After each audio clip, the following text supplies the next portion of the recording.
Nous sommes la Transition féministe, un balado consacré aux liens entre les femmes et la terre au Canada et à travers le monde, présenté par Suco.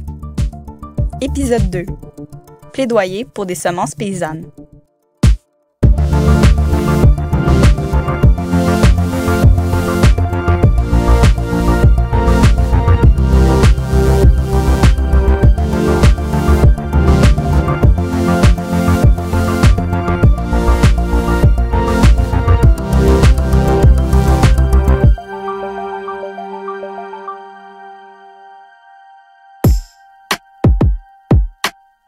Bonjour et bienvenue à ce deuxième épisode de notre série sur les femmes et la terre. Je m'appelle Maude Lapointe-Lucier et je suis membre du Cercle Transition de Suco. Je m'y suis engagée auprès de Suco pour enrichir ma compréhension des défis environnementaux et défendre le droit des femmes. Dans cet épisode, que j'ai préparé avec mon amie Béatrice Reed, on aborde le thème des semences paysannes et de l'accès à la terre.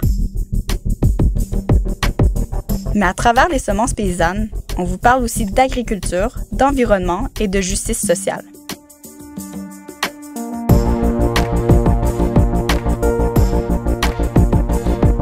Béatrice et moi avons parlé avec Geneviève Talbot. Geneviève est chargée de programme Afrique et environnement à Suco et une grande passionnée des semences paysannes. Elle vit à Montréal dans le quartier de Villeray, où elle profite des bibliothèques de semences et des espaces partagés dédiés à l'agriculture urbaine.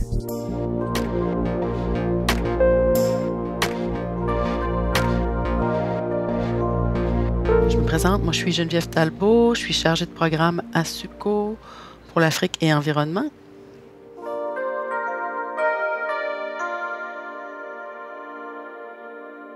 Ce qui, moi, m'a amené à m'intéresser à l'enjeu des semences, ça a été la porte d'entrée des systèmes alimentaires viables, en fait. Donc, vraiment plus par l'agroécologie, puis par des pratiques agricoles qui sont pérennes face au climat, mais qui avaient un impact moindre, qui permettaient de meilleures adaptations.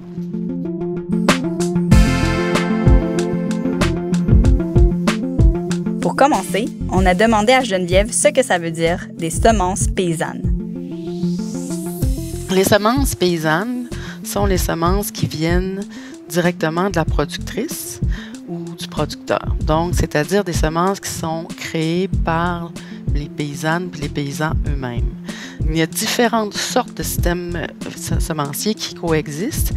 Donc, il y a des systèmes semenciers qui sont plus industriels, dans lesquels on va voir des grandes entreprises ou des grandes multinationales ou des organisations en recherche et développement qui vont créer des semences qui sont spécialisées, qui vont produire plus ou moins dans certaines circonstances. Alors que la semence paysanne, c'est des semences que les cultivateurs, les paysannes eux-mêmes vont conserver, disons, vont faire de leur parcelle, ils vont garder une partie de la parcelle pour récupérer les semences, ils vont les conserver, ils vont les sélectionner, ils vont les conserver dans des greniers, puis par la suite, ils vont les réutiliser l'année suivante. Donc, c'est ça la distinction entre une semence paysanne. C'est vraiment des semences qui sont créées, utilisées par les productrices, producteurs, agriculteurs, agricultrices, paysans, paysannes. C'est toutes la même personne, c'est tous les mêmes groupes. Par contre, en fonction de lieu où on se trouve, parfois les gens aiment ça se faire appeler paysans, paysannes, puis parfois non. Mais ça demeure, c'est le processus là, qui est le même sur la semence. Donc, c'est la semence qui est contrôlée par les gens qui eux-mêmes produisent la nourriture.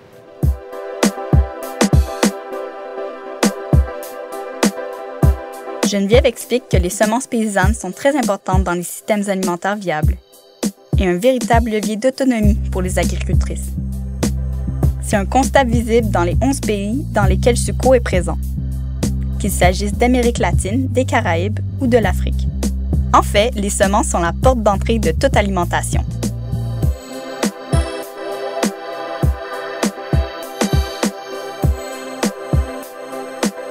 Les semences paysannes sont importantes, surtout pour les gens avec qui on travaille, là. Les agriculteurs, agricultrices familiaux ou à petite échelle, parce que ces semences-là, ce qui leur permet de garder le contrôle sur leur mode de production. Donc, on ne va pas travailler avec les grands producteurs de monoculture de coton, par exemple. T'sais, on travaille avec de production à petite échelle, souvent des jardins maraîchers, donc pas en monoculture. Puis ces gens-là, pour eux, la semence est importante parce que ça leur permet de contrôler l'intrant premier à leur gagne-pain, puis d'assurer d'un autre côté une amélioration de l'espèce, parce qu'il y a des savoirs qui sont là depuis, ça fait très longtemps là, dans les Amériques que les gens cultivent le maïs, par exemple. Donc, ils ont des connaissances de longue durée, de longue date sur quel type de semences, quand est-ce les mettre, quelles sortes de pommes de terre sont les mieux acclimatées en fonction de là où elles cultivent.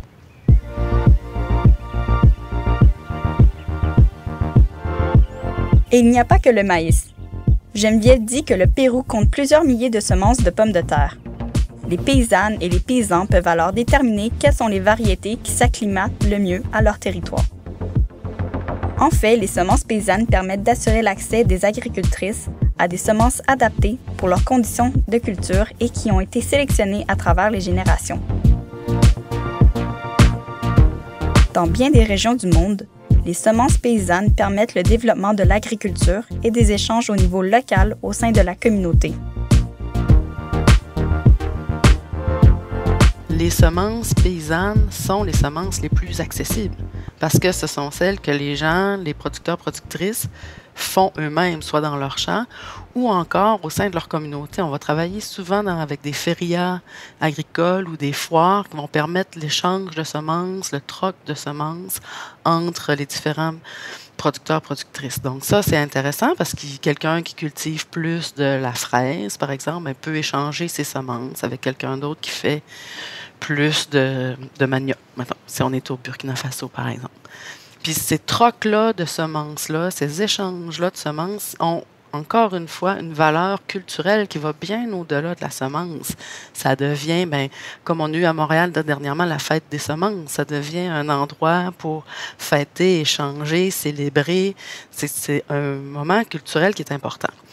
On a donné l'exemple du maïs ou de la pomme de terre au Pérou, mais on peut penser à l'igname ou à d'autres cultures qui sont très, très importantes dans la culture même des groupes avec qui on travaille. Donc, la semence représente au-delà d'un gagne-pain et de ce qu'on peut manger, mais c'est une valeur culturelle importante.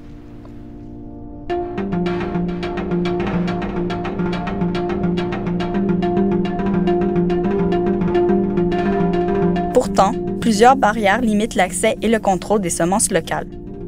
La plus grande barrière vient de la compétition avec les semences industrielles. En effet, aujourd'hui, 10 entreprises semencières et agrochimiques contrôlent les 3/4 du marché des semences commerciales. Quand on parle des cultures de rente, par exemple, ou les grandes cultures là, de coton, soya, maïs, café, les semences paysannes sont extrêmement difficiles à trouver.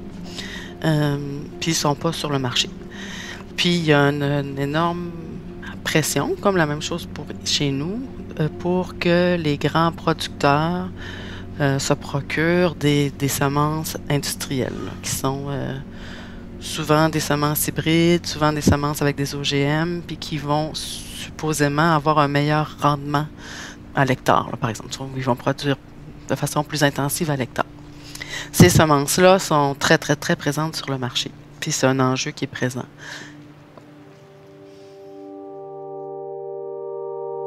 C'est à cause de la compétition du secteur agro-industriel que, dans la vie de tous les jours, on n'a pas nécessairement accès à des aliments venant des semences paysannes, surtout dans les supermarchés de grande surface. Même ici, on est restreint dans notre alimentation à cause des réglementations de grosses entreprises qui dominent les brevets des semences génétiquement modifiées. Et cela est particulièrement problématique, comme nous l'explique Geneviève. Il y a de plus en plus une pression pour que tout le système semencier soit inséré dans le système de marché. Donc là, on va parler par exemple là, de l'Union pour la protection des obtentions végétales, ou l'UPOV. Ça réglemente de plus en plus la façon dont les semences sont produites, mais aussi la façon dont les semences sont échangées. Dès qu'un pays le signe, l'impact est le même, que ce soit dans les Amériques ou en Afrique. Honnêtement, je ne sais pas le statut pour les Amériques en ce moment là, en termes d'État signataire de l'UPOV. Par contre, en Afrique de l'Ouest, surtout là où on intervient, très peu d'États ont signé l'UPOV parce que les mouvements paysans se sont beaucoup mobilisés contre l'UPOV, puis ont voulu sauvegarder leurs systèmes semenciers nationaux, puis la façon dont ça fonctionnait là, depuis bien avant la colonisation. Mais les pressions sont extrêmement fortes pour que les États deviennent membres de l'UPOV au niveau international, surtout pour les grandes cultures, là, le coton, le café, comme je pensais donc pour la Côte d'Ivoire, pour le Bénin, malgré des contextes sociaux en ce moment extrêmement compliqués, les populations sont mobilisées en général pour faire pression auprès de leur État pour ne pas joindre l'UPOV, parce qu'eux craignent une diminution de leur marge de manœuvre en lien avec les semences.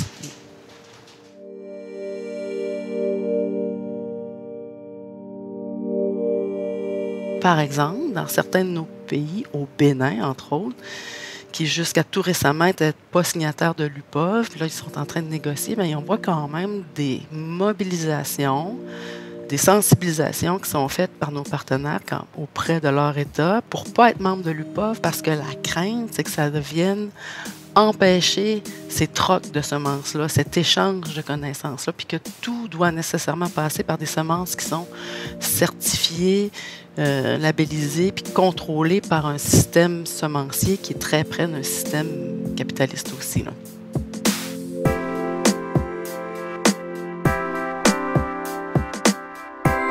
Et justement, SUCO et ses partenaires ont développé des projets qui ont un impact positif pour la protection des semences paysannes et qui mettent de l'avant les femmes.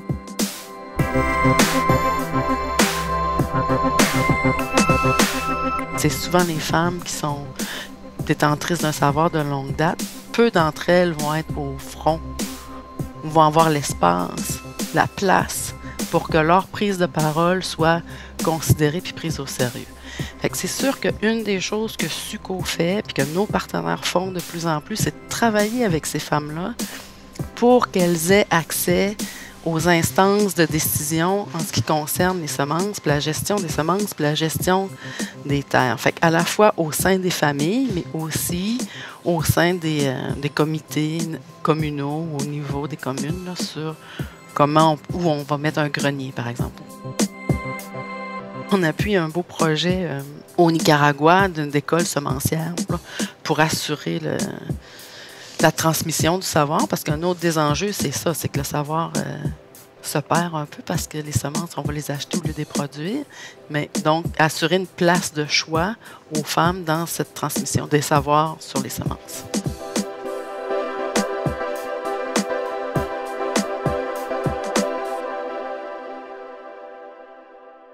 Geneviève poursuit en nous parlant d'un projet au Pérou où les femmes autochtones quechua subissent une double marginalisation due à leur statut de femmes et de personnes autochtones.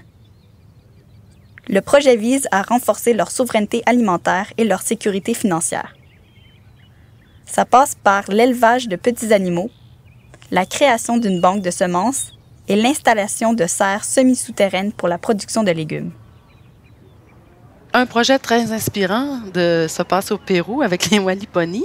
C'est un type de serre fait par les peuples autochtones ou indigènes là, du Pérou, avec un de nos partenaires puis ça, c'est une serre qui est à moitié souterraine puis une moitié hors terre. Et ça, c'est un savoir-faire de conservation des semences qui était présent bien avant la colonisation, je le répète, puis que là, les gens se réapproprient ce savoir-là, puis ils veulent aussi le diffuser à plus grande échelle. Puis c'est une façon à faible coût, à faible impact environnementaux qui permet de garder une variété de semences au sein même des communautés, puis d'assurer par la suite un certain troc. Fait que ça, c'est vraiment intéressant. Puis ce projet-là avait commencé vraiment au début à petite échelle avec un petit projet, puis devant le succès de ce projet-là, à la fois parce que les Waliponí, c'est un savoir, comme je disais, qui était déjà existant, qui est simple à réaliser, qui ne demande pas, c'est pas des silos de grains, là, fait que c'est simple. Fait qu'on a pu faire une Waliponí au début, puis ensuite, face au succès de cette première Waliponí-là, il y en a eu 2 ou 3 autres qui se sont faites dans d'autres communautés, puis le savoir se multiplient de cette façon-là.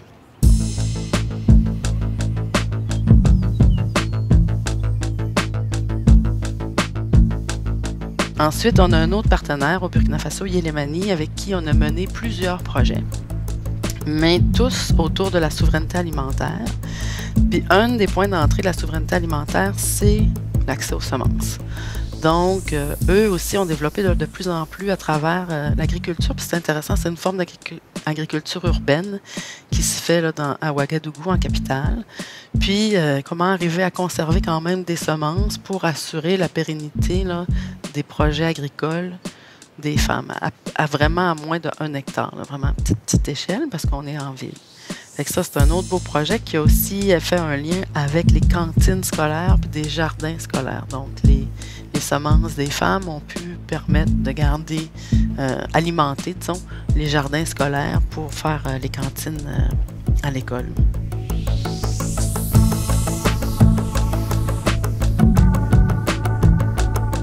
Un projet qui va commencer incessamment, c'est un projet... en fait, c'est des projets d'échange qui ont eu lieu entre le Nicaragua et le Honduras, puis des partenaires qui étaient la FIPA, puis au Honduras, ça s'appelle la UCANS. Mais c'est deux groupes qui ont des approches différentes à la production de semences. Puis c'est vraiment intéressant. Puis ces échanges-là ont permis des discussions, des débats, des échanges entre les différentes visions de faire la production de semences. Fait que UCANS au Honduras, c'est un groupe qui produit des semences qui sont certifiées, donc qui suit tout un pattern assez réglementé là, de production de semences, un peu comme des normes ISO, là, avec des étapes spécifiques. Puis là, tu as un certificat, une labellisation qui te permet de vendre. Alors que la FIPA, qui est, elle, basée au Honduras, a plus une vision de semences paysannes. Ils travaillent avec des paysans pour la production de semences à leur propre consommation. Puis les échanges. Mais c'est des approches qui sont différentes. Puis dans les discussions entre la FIPA et la UCANS, il y a eu différentes discussions sur quel système semencier, quel système de production de semences était le plus intéressant, dans quel contexte, de quelle façon. Parce qu'un des enjeux quand même des semences paysannes demeure la qualité de la semence comme telle qui va varier. Donc, comment assurer une certaine qualité sans pour autant aller à un niveau de standardisation qui est aussi élevé que ce que va demander un processus formel de certification, par exemple. Fait que ça, c'est 3 projets qui sont en lien avec les semences, mais qui sont vraiment différents. Donc, un au Pérou, qui est plus au niveau de la conservation des semences. Un au Burkina Faso, qui est plus au niveau de la production, mais de l'échange de semences entre des femmes et les écoles. Puis un en Amérique centrale, qui est sur la production semencière, avec différentes façons de faire de la production semencière, puis des discussions sur qu'est-ce qui est les meilleures façons de faire.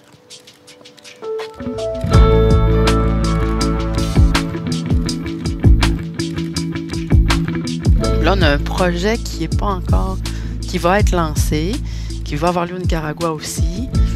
Puis ça, c'est l'école paysanne sur la chaîne semencière. Fait comment produire les semences tout en réintégrant le plus possible le savoir ancestral, mais en essayant de garder ce qui est intéressant là, du processus de certification de semences.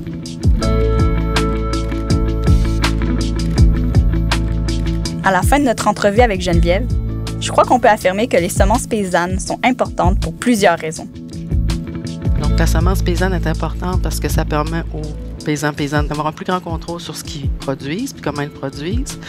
2, de faire valoir leurs connaissances ancestrales et actuelles, mais aussi d'en acquérir de nouvelles. Puis 3, ça permet d'alimenter le volet culturel, spirituel des aliments là, qui sont importants pour eux aussi.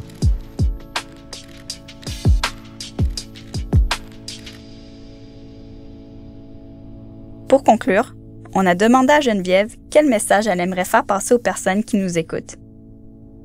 Ou à titre de consommateur où on peut avoir un impact, c'est par exemple si nous-mêmes on a des jardins où on fait pousser des trucs sur nos balcons, mais on peut se procurer des semences qui sont paysannes. On peut en trouver, il y a le nutritionniste urbain qui donne accès à des semences qui sont vraiment intéressantes au Québec. Il y a aussi des espaces qui sont collectifs, qui sont vraiment intéressants, que ce soit des jardins des initiatives comme le Mange-Trottoir, là, qui me vient à l'esprit, qui existe à Villeray, ou les banques de semences dans les bibliothèques. Tu sais, c'est toutes des initiatives qui sont communautaires ou à niveau de la ville qui sont intéressantes puis qui font une différence parce que ça permet, en tant que consommateur, de faire vivre une variété biologique qui est intéressante puis qui n'est pas nécessairement présente si on achète nos semences en ligne, par exemple. T'sais. Fait que, puis là, ben, ça permet de faire vivre à la fois une variété biologique, mais une variété de producteurs qui sont plus près de nous. Un autre message, je pense, qui serait important, c'est que pour nos partenaires, pour les groupes avec qui on travaille, ou pour n'importe quelle productrice familiale ou de moins d'1 hectare, l'accès à la semence, c'est super important. C'est le premier point de contrôle pour les gens sur qu'est-ce qu'ils vont faire pousser, de quelle façon, puis quand. Faire valoir leur savoir, reconnaître leur expertise, faire fleurir ces échanges-là, mais c'est s'assurer encore une fois d'avoir une variété biologique, mais aussi humaine qui va exister. Donc, c'est important de soutenir des initiatives qui permettent une certaine résistance à l'uniformatisation des semences. Donc, c'est ce que fait notre partenaire au Burkina Faso ou bien ceux au Pérou, nous permettent de mieux résister aux impacts des changements climatiques, d'arriver à nourrir leur famille, d'être aussi le plus indépendant possible face à des grandes multinationales qui peuvent être avoir un impact assez grand là, sur la vie des gens.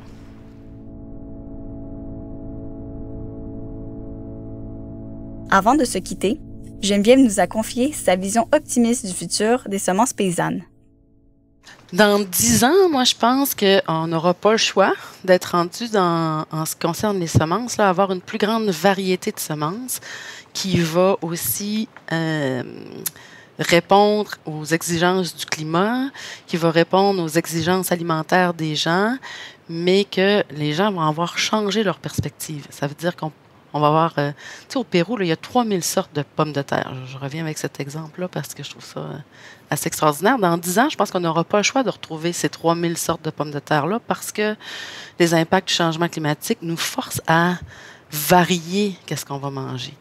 Puis je pense aussi que dans 10 ans, cette variété-là va exister parce que nous, comme consommateurs, on va être forcés à accepter des aliments qui sont différents. Ne serait-ce que parce que l'inflation fait en sorte qu'on ne peut pas nécessairement se payer toujours la pomme de qualité 3A. Donc, on va avoir une plus grande acceptation, tolérance de sortes de pommes, de carottes qui sont différentes. Puis, on va trouver une plus grande variété en images, en types, en sortes sur nos étagères. Donc, moi, je pense que je suis assez optimiste que dans 10 ans, parce qu'on n'aura pas le choix, mais il va y avoir une grande variété de semences, puis que ces semences-là, oui, il va y avoir des semences paysannes, mais des semences plus issues de l'industrialisation, mais qui vont quand même permettre la coexistence de différents systèmes semenciers.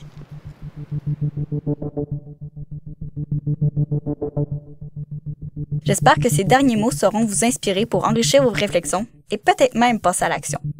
Pensez aux bibliothèques de semences disponibles, aux groupes de troc accessibles, semez dans vos quartiers et échangez avec vos voisins. Vous souhaitez poursuivre la conversation? Alors ne manquez pas le prochain épisode où nous parlerons des impacts des changements climatiques sur les femmes en Côte d'Ivoire. Engagez-vous en visitant suco.org, suco.org.